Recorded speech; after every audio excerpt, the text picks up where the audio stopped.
మేము ప్రభుత్వాన్ని కడతాము అని చెప్పేసి అన్ని సంస్థలు కూడా టెండర్ దక్కించుకున్నాయి. దాని విలువ 7,626 కోట్ల రూపాయలు. 7,626 కోట్ల రూపాయలు. దయచేసి ఇది చాలా క్షుణ్ణంగా మీరు పరిశీలించాలి.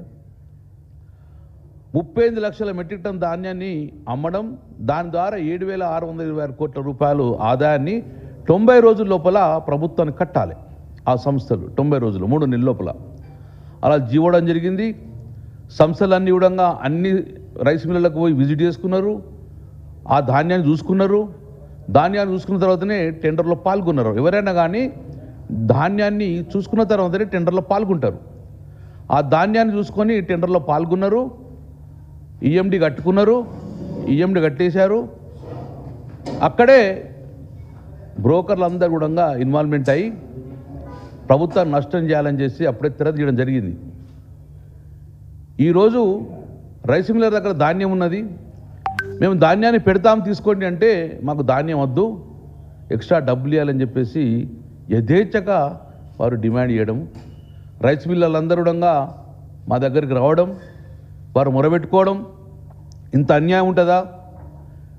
మా దగ్గర ఉన్న బియ్యాన్ని వడ్లను మేము పెడతామంటే కూడా మాకు వడ్లద్దు, మాకు నగదు రూపాయలు ఇవ్వాలని చెప్పేసి అఫీషియల్గా 2,007 రూపాయలు ప్రభుత్వం కట్టేది ఉంటే 2,230 రూపాయలు అఫీషియల్గా వాళ్ళు వసూలు చేసిండ్రు. ఆ కాంట్రాక్టర్ ఆ రైస్ మిల్లర్ దగ్గర నుంచి డైరెక్ట్ రైస్ మిల్లర్ టు ఆ కాంట్రాక్టర్ ట్రాన్స్ఫర్ చేసుకున్నారు.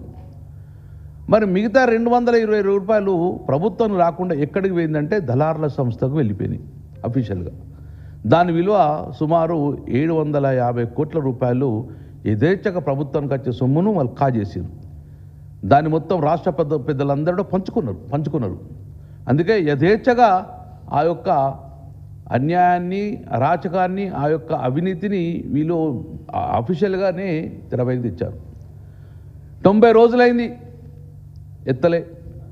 ఈ రోజు వరకు సుమారు 605 రోజులైంది. 90 రోజుల టెండర్ కంప్లీట్ కావాలి, 605 రోజులైనా ఇంతవరకు టెండర్ కంప్లీట్ కాలేదు. ఏ ప్రభుత్వమైనా కానీ టెండర్ షెడ్యూల్లోనే రాస్తారు.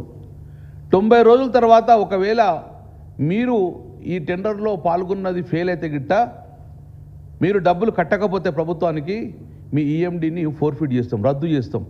ఇది ఏ కండిషన్ ఉంటుంది, ఎక్కడైనా ఏ సంస్థ ఉంటుంది.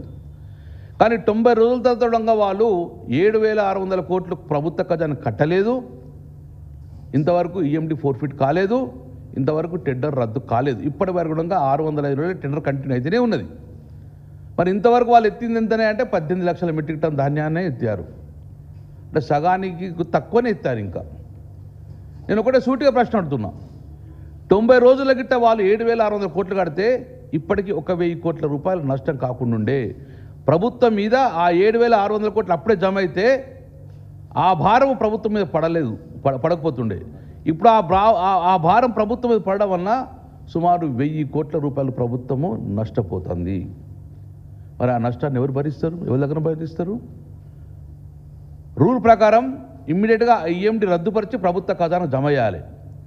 కానీ అలా చేయకుండా దొంగచాటుగా మళ్ళీ ఈరోజు కుటిల బుద్ధి చేసుకొని వాళ్ళ ఈఎండి వాళ్ళకి రిటర్న్ ఇచ్చే విధంగా కుట్రలు తెరవేసిండ్రు. అందులో భాగంగా మొట్టమొదటిగా ఒక ప్రయత్నంగా 12వ లాట్ నెంబర్ 12, ఆ సంస్థ పేరు కూడా హిందుస్థాన్ లిమిటెడ్ కంపెనీ. ఇది నిజామాబాద్లో వీళ్ళు టెండర్ పాల్గొన్నారు. వీళ్ళు ఈఎండి రిటర్న్ ఇవ్వాలని చెప్పేసి ప్రభుత్వం నిర్ణయం చేసుకున్నది. ఈఎండి రిటర్న్ ఇవ్వాలని 28/5/2020 నాడు 1377 ద్వారా సిఎస్ గారు చౌహాన్ గారు దాన్ని రిటర్న్ ఇవ్వాలి, ఈఎండి వీళ్ళు సన్నబియ్యం పెడతారు అని చెప్పేశారు. నాకు తెలిసి భారతదేశ చరిత్రలో ఇన్ని రోజులల్లా ఫెయిల్యూర్ అయిన కాంట్రాక్టర్కు ఈఎండి ఇచ్చిన దాఖలాలు ప్రప్రదంగా తెలంగాణ రాష్ట్రంలో కనబడ్డది. ఇంతవరకు ఇక్కడ కనవాలి. జనరల్గా ఏముంటుందంటే ఆ సంస్థ ప్రభుత్వానికి కట్టడంలో విఫలమైతే వారి మీద యాక్షన్ ఉంటుంది, వారి మీద పెనాల్టీ ఉంటుంది, వాళ్ళ మీద విజిలెన్స్ ఎంక్వైరీ జరుగుతుంది. ఫస్ట్ ఈఎండి రద్దుపరిచిన తర్వాత వాళ్ళ మీద యాక్షన్ ఎంక్వైరీ ఉంటుంది. కానీ ఈఎండి రిటర్న్ ఇచ్చేసి ఇంతవరకు యాక్షన్ లేకుండా మధ్యన 100,000 కోట్ల రూపాయలు పంచుకోవడానికి తెరదీసిండ్రు. 12 లాట్లలో ఒక లాట్ ఇప్పుడు ఈఎండి రిటర్న్ ఇచ్చిండ్రు. ఇది ఇలాగే కొనసాగితే మొత్తం సంస్థలు కూడా మళ్ళీ ఈఎండి రిటర్న్ ఇచ్చేస్తారు. అంటే యథేచ్ఛగా 1000 కోట్ల ఈ యొక్క డబ్బును వృధా చేసి పంచుకునే ప్రయత్నంలో భాగంగా ఇటు కాంట్రాక్టర్లు, ప్రభుత్వ పెద్దలు అందరూ కలిసి భారతదేశ చరిత్రలో ఇంత పెద్ద ఎత్తున జరిగిన అవినీతి ఎక్కడ లేదు, ఇంత పెద్ద కుంభకోణం ఎక్కడ లేదు. దీన్ని మేము అసెంబ్లీ వేదికగా మేము చర్చించాం. ఆ రోజు కూడా మేము లేవనెత్తినాం. కానీ ప్రభుత్వ స్పందన లేదు.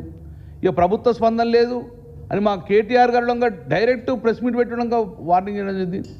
ఈ బీఆర్ఎస్ పార్టీ దాన్ని కూడా స్పందించలేదు. ఇక ఎలాగో స్పందించారని చెప్పేసి డైరెక్ట్ మేము కోర్టుకు వెళ్ళడం జరిగింది. హైకోర్టులో మేము పిల్లేయడం జరిగింది. రాష్ట్ర ప్రభుత్వాన ఇంత ఖజానాకు అన్యాయం జరుగుతుంది, ఇది వేల కుండ్ల కుంభకోణం కూడా పంచుకుంటున్నారు, దీన్ని ఈ కుంభకోణం అరికట్టండి, ఈ తెలంగాణ సంపద అని చెప్పేసి మేము హైకోర్టు కూడా అప్లై చేయడం జరిగింది. హైకోర్టులో ఇప్పటికీ 5 సార్లు 6 సార్లు ఇప్పటికీ 15 సార్లు వాయిదా అడిగిండ్రు ప్రభుత్వం. 15 సార్లు ఇప్పటికీ వాయిదా అడుగుతూ వచ్చింది. కాంగ్రెస్ దోడిపై సీఎంకి, ఉత్తమ్ కుమార్ రెడ్డికి, సిఎస్కు వీళ్ళందరూ కూడా ఇచ్చేసి లాస్ట్కు రాతపూర్వకంగా మనము అధికారులకు ఇచ్చేసి కోర్టుల కూడా పోవడం జరిగింది.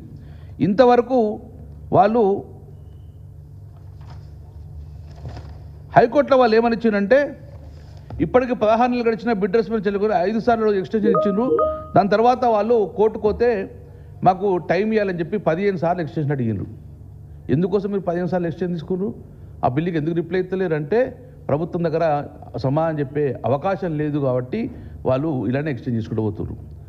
ఇటు ప్రభుత్వాన్ని అడిగినాం, ఇటు హైకోర్టుకు వెళ్ళాం, అయినా ఇక్కడ స్పందన లేదు కాబట్టి బీఆర్ఎస్ పార్టీ ఒక నిర్ణయం చేసుకున్నాం. ఇప్పుడు ఎట్టి పరిస్థితుల్లో ఈ కుంభకోణాన్ని ఆపాలి, దోషుల మీద చర్య ఉండాలి, ఈఎండి ఫోర్ఫిట్ చేయకూడదు, 7,600 కోట్ల రూపాయలు కట్టడం వల్ల విపరీతంగా వాళ్ళు పెనాల్టీ వేయాలి, ప్రభుత్వ ఖజానాకు జమ కావాలి. దీనికి అనుగుణంగా మేము ఇమ్మీడియట్గా బీఆర్ఎస్ పార్టీ సోమవారం నాడు నుంచి మండే నుంచి మేము ఫస్ట్ ఇక్కడ కేంద్రంకి వెళ్ళి ఈడీకి ఫస్ట్ కంప్లైంట్ ఇస్తాం, దాని తర్వాత సిబిఐకి కంప్లైంట్ ఇస్తాం, అక్కడే సెంట్రల్ విజిలెన్స్ కూడా కంప్లైంట్ ఇస్తాం. ఎస్ఎఫ్సి ఎందుకంటే FCI food corporation of India ఆ ఫుడ్ కార్పొరేషన్ ఇండియాకు సంబంధించిన దానికి కూడా కంప్లైంట్ ఇస్తాం. ముఖ్యంగా first time director of revenue intelligence DRI కూడా ఈ బీఆర్ఎస్ పార్టీ మండే నాడు పోయి కంప్లీట్ చేసి దీని మీద ఇమ్మీడియట్ యాక్షన్ తీసుకొని ఈ అవినీతిని ఆపమని చెప్తాం.